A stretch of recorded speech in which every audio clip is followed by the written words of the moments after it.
You're listening to Mom and Doc Talk, where we talk all things healing pans and pandas with an emphasis on homeopathy.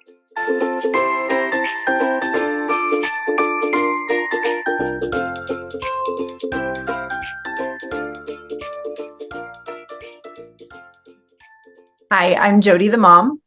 And I'm Dr. Barr the doc, and this is Mom and Doc Talk, where we talk all things healing pans and pandas with a special emphasis on homeopathy. Today, we're continuing our homeopathy basics series, where we're going to talk in more detail about responses to remedies. On a couple of the episodes we've done recently, we talked about things related to how people tend to respond and the healing journey and what that looks like. So we're going to go into the specific responses that somebody can have to homeopathic remedies today. Jody, is there any context that you'd like to give to parents before we dive into all the nerdy details? Can I say the same thing I always say? Like, this right here is why it's so important to work with a pandas experience provider. I struggled so much with this part of it, but you kept it all straight. Like, you had it all figured out, so I was okay. And that would have had I not had somebody that not only was really good at responses, but also the pandas part of it. I don't know that we would have made it through. So I feel like I always go back to saying, make sure you're working with a good experience provider. Yeah. And I think that really helped me to realize right now with you saying this, that the reality is I'm going to do my best to boil it down to relatively clear-cut descriptions of what things look like. And the reality is that working with a pandas case is a lot of nuance between those clear-cut, like, here's what this looks like in an ideal situation, here's what this looks like in this other situation. And it's a lot of nuance and a lot of in between and figuring out what's going on to really understand. Yeah. So let's just go ahead and dive in. So we're talking about the way that people respond to homeopathic remedies. And so there's the ways that people would respond to the correct remedy or the best fit, and ways that people respond to not the best fit. So when it's the best fit for a homeopathic remedy, what we hope to see is that they just start to feel better. This could be a few days to a few weeks that they could take to feel better. For some really, really sensitive folks, it could be within a few minutes. So if you're given a dose of a homeopathic remedy to a child or taking it yourself, and within like 5 to 10 minutes you feel better, it's very likely that it's actually related to the remedy and not just a coincidence, because it can happen that quickly. For most people, though, it's going to take a few days to a few weeks. And sometimes that the few weeks range, that you don't necessarily see it until you look back and see where things were. And so because it can be small things that add up over time. And what we're talking about looking better is not that everything is gone. It's that we're having a reduced frequency, intensity, and duration of the symptoms, and not even necessarily all of the symptoms, but enough of the symptoms that we're seeing marked improvement. Okay. And so this, like, again, it's not a suppressive or palliative therapy. And so we're not going to see, like, we take this particular remedy and then the rage is just gone. For some people, they might see that happen, but it's probably not going to stay gone. As we talked about in the last episode about the healing journey, it's 2 to 3 steps forward and 1 step back. So it is unlikely that you're going to see something be gone and then just stay gone. It's probably going to fluctuate over time. So that's obviously what we hope to see as the best possible circumstance with a well-selected remedy, is that they just start to feel better in a few days to a few weeks. If it's the wrong remedy, they'll probably not see anything change in most cases. We'll just either see a continuation of the steady state that they're at. If they're in a steady state, if they've been on the decline, we'll probably see a continued decline, but we'll see a continued decline at the same pace that we have seen prior to adding the remedy. No real change. There is a chance with the well-selected remedy that things could get a little bit worse before they get better. We've mentioned it several times in several of our different episodes. This is called a therapeutic aggravation. Most people just drop the therapeutic part and they just talk about aggravations to keep it short, but it is a therapeutic aggravation. As we talked about in an earlier episode where we were discussing how homeopathy works, an aggravation is caused by that primary action having a little bit more sensitivity to that primary action, even at the ultra dilute doses of homeopathic medicines. And so you have a little bit of a primary action that is similar to what you are experiencing in an unhealthy state. And so it adds up and it looks like you're having more of what you're currently experiencing. So an aggravation will look like a worsening of your existing symptoms. It won't look like new symptoms in general. So it'll look like just a short-term worsening. The length of time for aggravations really varies for people. For most people, it's just a few days, and it usually starts within the first 24 to 48-ish hours. A lot of our teams, or our team here at Resilience Naturopathic, everybody does a 72-hour window where between the first dose and any subsequent dosing, because if you're likely to aggravate, there's a good chance it's going to happen in that first window, in that first 72 hours. And so we can really get a good understanding of whether we need to adjust the dosing strategy because of that aggravation. For some people, aggravations are a little bit longer. They last a little bit longer. I think the longest I've heard was about a week and a half that they lasted. Jody, this is where I need you to jump in and back me up to say that aggravations are no worse than your worst flare. And so that's something that people are generally afraid of with starting with homeopathy, because, or with any therapy that has the possibility of making things get a little bit worse before they get better, because especially in pandas, it can just be so tough where you're at that adding something that might make things a little bit worse just feels overwhelming. But no worse than your worst flares. That's been your experience? 100%. It was always just an uptick in what was already going on. And they were all temporary, every single one of them. So, yeah. And so one of the things that can come about with people who are really, really just fearful of aggravations is trying to disrupt the response, or trying to disrupt the aggravation. And there are some people who are sensitive enough to certain essential oils or various different things that can interfere with the response to homeopathy, that sometimes people will try and give a dose of something to try and just block the aggravation. I have found in my experience that has not been helpful, because what typically happens then in most cases is that it doesn't just block the aggravation, it blocks the healing that can come after, and can sometimes interfere with the body responding to any subsequent doses of that particular remedy and potency. And so it can really confuse things when you try to do something to disrupt an aggravation. The best thing to do in these cases is generally wait it out and allow for the healing rebound, that secondary healing response to come into play. And then from there, decide how to manage and make some adjustments to the way that the dose is given to reduce the impact of aggravations or the likelihood of aggravations moving forward. So at Resilience Naturopathic, we do everything we can to reduce the dosing strategy and the dosing frequency to get the least amount of aggravation that we possibly can. And for many people, we're able to eliminate aggravations. And I'm glad that this is one of many reasons that I'm glad you're here doing these podcasts with me, Jody, because we've tried to do that with your kiddo. And how did it go?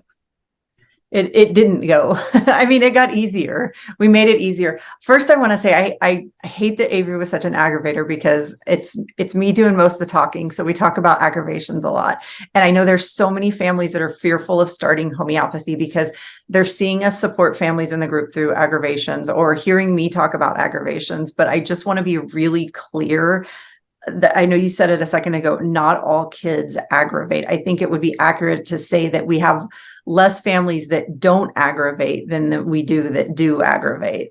It's not because you have a PANS kid, you're going to have an aggravator with homeopathy.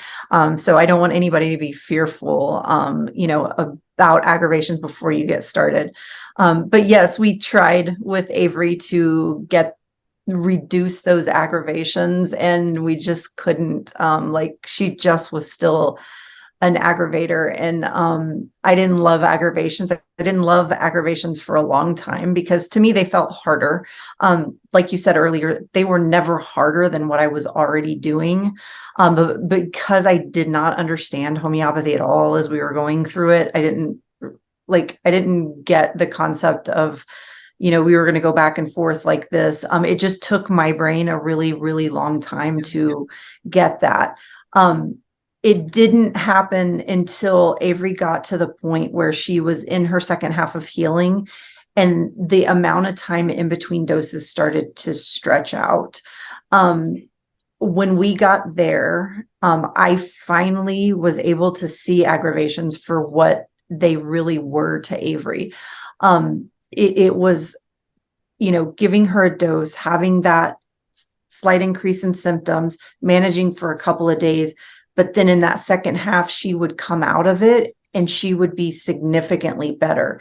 And then we'd go a little bit longer and a little bit longer in between each dose. So now when I think about and talk about aggravations, I can see, it's the hindsight. I have hindsight of all of this. So I see that every time she had an aggravation, whatever was going on in that aggravation, like her body was working. There was a lot going on. And every time she came out of it, she was a teeny tiny bit better. In the beginning, I didn't recognize any of that because it was really like maybe she was sleeping better, but we were managing all the other things. So I didn't really recognize that sleep was a little bit better at the moment. It was just little minute things that I wasn't seeing. You had to remind me that they were happening.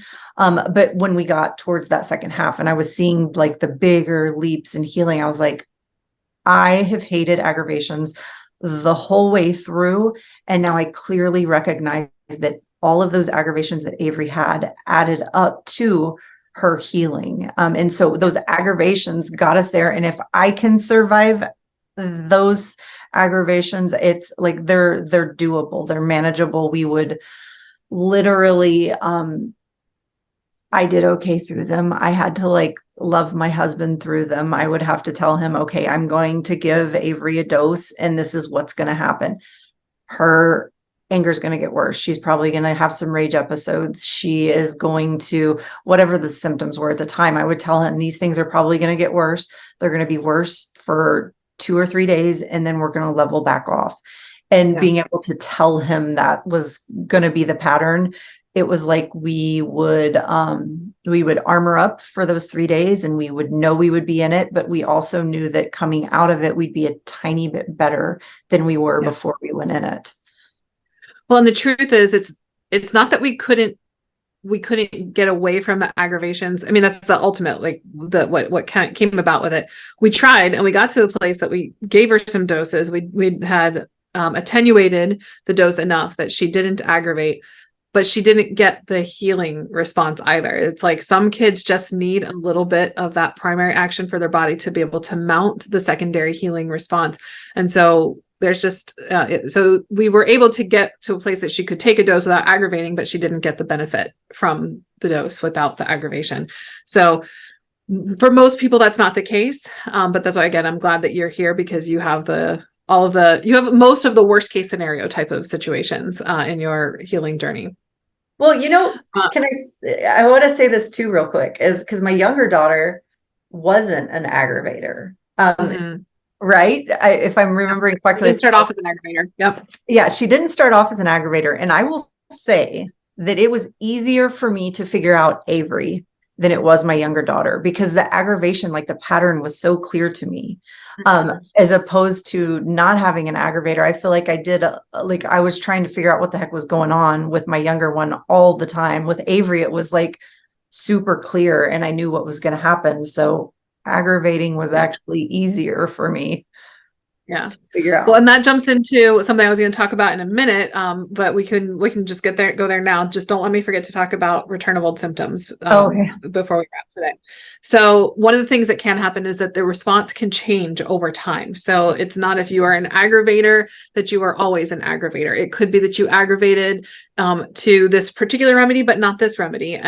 Or that like in this situation you aggravated, or you aggravated to everything at the beginning and then you don't aggravate so much over time. And the reverse can be true because that's the truth with your other daughter, your younger daughter, that she didn't aggravate in the beginning and now she's aggravating a lot more. And what that has to do with is about the strength of our vital force. So the people who have a tendency to aggravate early, they have a strong vital force, but it's just misdirected so it's strong, but in the shifted to the right when it should be center, right? Whereas when people have a tendency to not aggravate and then develop aggravations later, they just had a really weak vital force that just couldn't respond to the low doses, the ultra dilute preparations of homeopathic remedies with that primary response. And as they're stronger, they can be more sensitive to it and pick up on it and have a bigger response.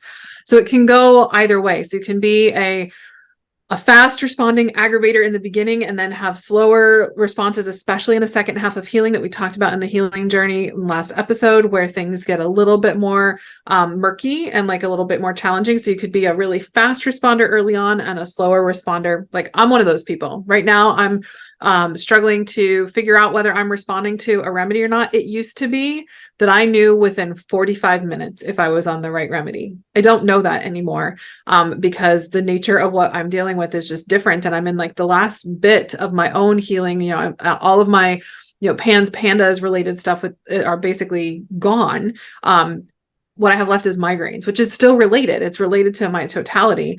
But now I'm in that like dreaded second half of healing, right? Where it's just taken a long time and I can't figure out exactly whether I'm responding to a remedy until I've got lots and lots of data points to compare like the frequency, intensity, and duration changes. Yeah. So the other thing that can happen with a remedy is return of old symptoms. So the other things we can talk about are the close but wrong remedy and return of old symptoms. So the return of old symptoms is basically like, I'm going to use one of my metaphors here. We could use several of them. Okay. One of them I think we talked about before is the metaphor of like sedimentary rock. A lot of people use an onion. I don't like an onion because I just don't think it really gives a full understanding, because onions have like very nice clean layers that like you take one off and it's like there's one clean layer and it's done. And they're stinky vegetables and we're not stinky vegetables. So I always say that we are a diamond that is buried under layers and layers of sedimentary rock. And so sedimentary rock is lots of different types of rocks, like dirt and earth and whatever comes and forms. And so you can see all these different layers, right? And so we have to clear away a layer. And while we're clearing away a layer to get down to that center, that core, that diamond, we will see the layer beneath it emerge. And it's not always going to be really clear like it would be if you were removing a layer of an onion, right? So you might be sweeping away a layer of sandstone and we're still going to see some of the sandstone while the next layer of like, I don't know, limestone or lava or whatever happens to be obsidian, where it starts to peek through. And the tool that's going to be needed will vary depending on which layer you're going through and what type of force it needs, what it's really presenting. And so you can see a return of symptoms that you previously thought were healed, that were basically covered up by the continuation of the condition and not using a healing therapy and using palliative or suppressive therapy. So it could be something that you had as a child. So it could be eczema from like childhood that was suppressed with steroids and then also continuation of the condition itself. So it could be, oh, this was a behavior that we saw at the very beginning of PANS. Thankfully, it's been gone forever. Why is it coming back? Well, it's coming back because it was suppressed by the worsening of the condition or the continuation and progression of the condition. So these are old symptoms that were long gone, coming back. Generally, they don't stick around for a very long time. But it could. Okay. So there's a couple of different things that could be done when you see a return of old symptoms. Like I said, we have to make sure that if there's a blending of symptoms of different levels, that we have to look at the totality and find the homeopathic remedy that matches the best. It could be that you still, even when you start to see old symptoms coming back, it could be that the remedy that you're on will work for it. And so that you see them come up and go away on their own without any changes in a few days to a few weeks. It could be that new symptom or returning symptom that you're seeing is something that really warrants a change in the remedy to continue the healing process. And so these could stick around for a bit longer. And generally, if you're going to see symptoms that had been improving with homeopathic remedies, still responding to the remedy that you're on, but some old symptoms coming back and they're not budging, it's a pretty good sign that you're probably getting to the end of the effectiveness of the current remedy and that there's a new one in your future if they're not budging. So it could be that no change is needed and they come and go on their own. If they're sticking around for longer, you're probably going to need a change to address them and then fully heal and get them moving along their way. Both things are a good sign. So when they show up, it means that there is a deeper amount of healing occurring. So even though they can be frustrating or scary, they're both a good sign. Mm-hmm. This again is where I'm glad that I had you, because I never I don't know why my brain never was able to work through return of old symptoms. But I will say, this is kind of, again, a side note that stuff like return of old symptoms and aggravations is another spot where me treating myself homeopathically would have been really beneficial at the time, because those two things for me were, post-traumatic stress triggering. I wish I would have been going through healing myself, because now I understand how beneficial homeopathy is with helping with moments like that, where an old symptom comes back and my whole body feels like we're back at the very beginning and we're just as bad as we ever were. And that was never the case. But anyways, just a side note, for parents who are also in that space where these type of responses kind of send us over the edge into panic mode. And so then the last thing that I really want to talk about, I guess there's two more things to talk about, but the last primary thing to talk about is what would happen if you're on a close but not quite right remedy or a close but wrong remedy. And so typically what you're going to see in this is sort of a mix where you see some symptoms getting worse, some symptoms getting better, and it's not really clear across the board. On a well-recommended remedy that is the right fit, generally you're going to see things improve or stay the same, not typically get worse. So if you're seeing things get worse in some ways and better in others, you might be on a close but not quite right remedy. Another thing that can occur in a close but not quite right remedy is that you could see a slightly new symptom or a shift in how a symptom is presenting that is really, it's actually a good sign, and it helps the body. It's the body helping your provider figure out the next best remedy. And so what will happen in these cases, it's almost clarifies or refines a symptom that is a lighthouse for your provider to really say, okay, so we need a remedy that's similar to this one because we saw some improvements, but this is getting worse, or this has changed, or this is a slightly new thing that we're seeing. And so that's basically the body saying, hey, this is really more details of the susceptibility over here. Pay attention to me. Let me come in this direction. And so there's a lot of remedies that are very similar. We have thousands of remedies that we could select from, and many of them cover many of the same things. And so it is about precision. And so that's really the body just helping to show us, hey, you got really, really close. So look in this general area, but there's a better fit. So both of those can happen. Homeopathy and the body are so wild to me. It's never going to stop being wild. It is so wild that our children's bodies literally communicate with you guys and tell you what it's just so mind-blowing to me that this all occurs. I'll never stop being overwhelmed and amazed at it. Yeah. All right. So the last thing that I want to touch on very briefly is provings. This is something that people will, if they do enough research about homeopathy, can get concerned about, is provings, where basically symptoms that somebody didn't have prior are triggered by a homeopathic remedy.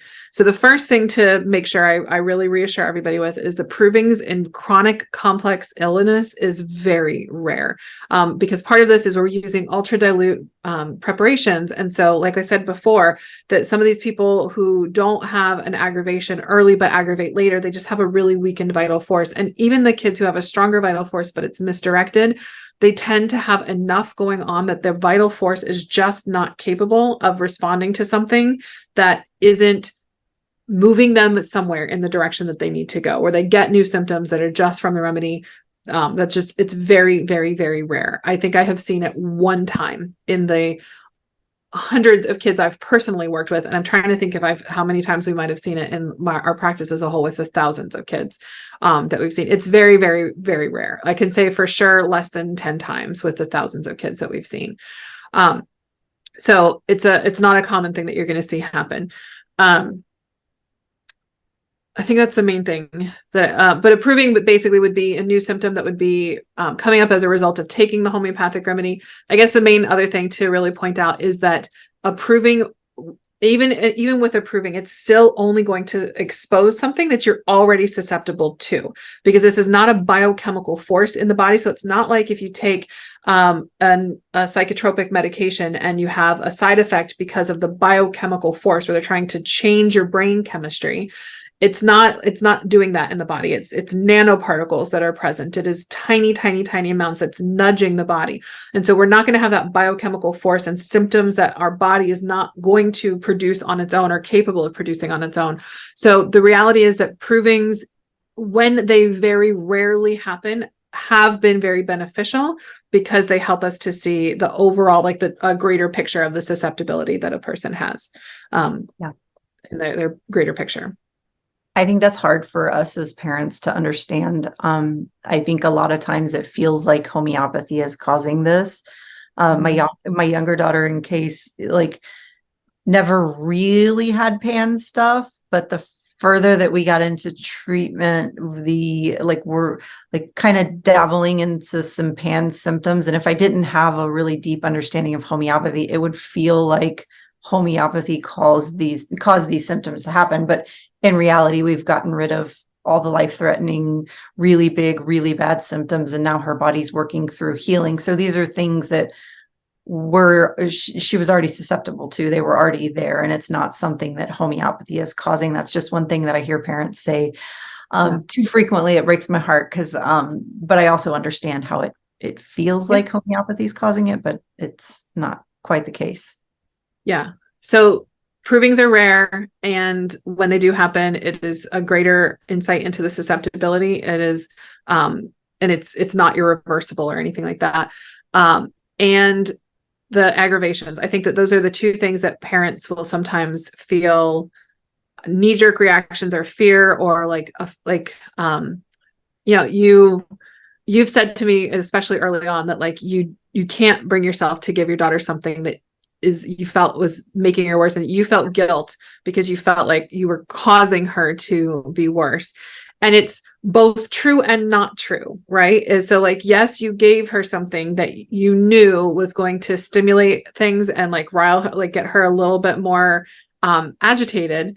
And so, yes, you did give her something that you knew was going to make her worse. And it was not you making her worse. It was her body responding to something so that it could really get that healing response going.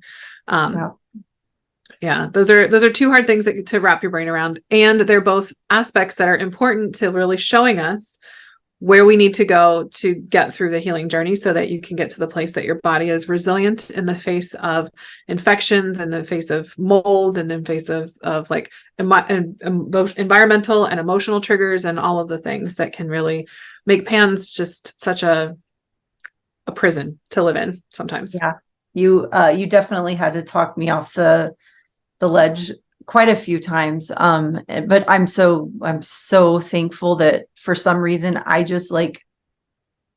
trusted you so much. I trusted you so much. I felt like I was, again, what you just said, I was doing something to make Avery worse, but also I believed what you were telling me about. And so every time you would tell me, okay, this is going to happen, and then you're going to have a couple of rough days, and then she's going to be okay. And so I always trusted that the outcome would be okay. And then, we get to the end outcome, and it's like, oh my gosh, thank gosh, I did not stop. Like, thank goodness that guilt I felt never got bigger or big enough to stop me from what we were doing. And that's hard. That's hard as parents to get through that space right there. It's really difficult. Yeah. So those are the basics for how you would respond to remedies. A reminder that most people when it's the right remedy, most people, like even PANS kids, it's like 70% just get better and just start to improve, and then follow that healing pattern of 2 to 3 steps forward and 1 step back. We just believe in really, truly open, honest, informed consent. And so people can make the best decisions for them and their family. And so we do talk about the worst case scenarios, and most kids don't have the worst case scenario. Most kids have the best case scenario. So anything else that we need to touch on this topic of responses to remedies and the fact that it can change over time. Like then you can go from being a slow responder to a fast responder and vice versa. And you can do aggravator to non-aggravator and all the things. I feel like this is an area where us as parents really struggle. And I want to encourage anyone that is in this space and they are struggling, because I felt like as we were going through and Avery was healing, I felt so frequently like she wasn't, like the response wasn't right because not enough was getting better, or like I was measuring it with how much improvement she had and how long it lasted. Like I wish that I would have been able to, or would have known to come to you and be like, okay, like, are we responding? Just level setting. But now that I'm saying this out loud, that's kind of what we were doing in every single follow-up. I think maybe just saying this, it felt like Avery wasn't responding well for a really long time. And again, I don't know why we kept going, but we did just keep going.